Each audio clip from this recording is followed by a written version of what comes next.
So putting this all together, step one, right? We have a representation of a billiard ball moving. And in order to apprehend this as a billiard ball, we have to apprehend it as having a particular location in space and time.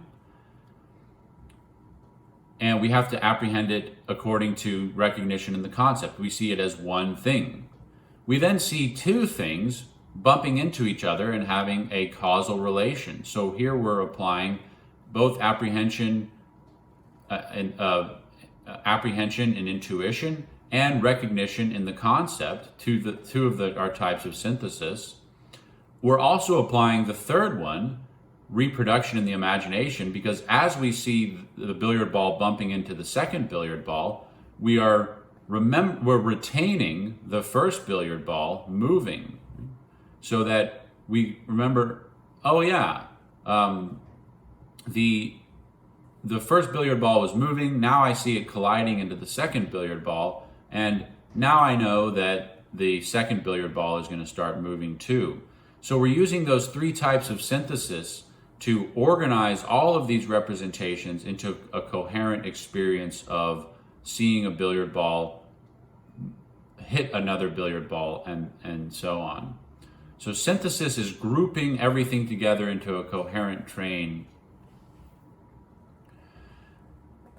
Now, the final step for our purposes is that in order for all of that to occur, the synthesis itself, all of these syntheses have to be unified in the I think, or the self-consciousness.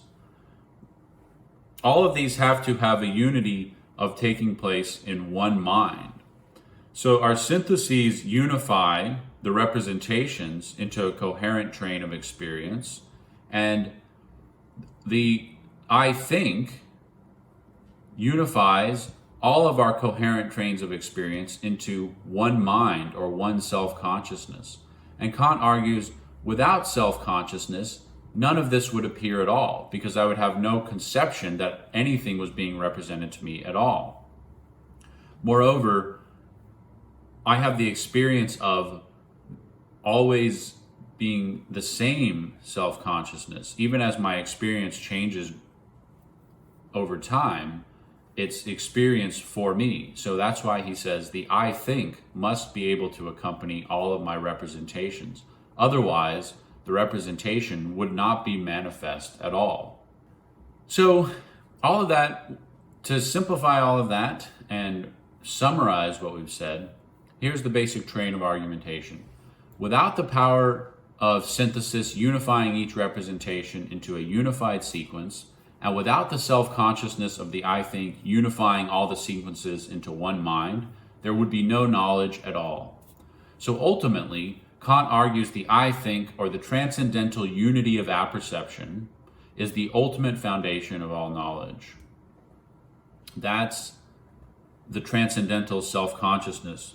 So why does Kant call it transcendental self-consciousness? Well, he's trying to distinguish it from empirical instances of self-consciousness. So imagine that you think, I'm hungry.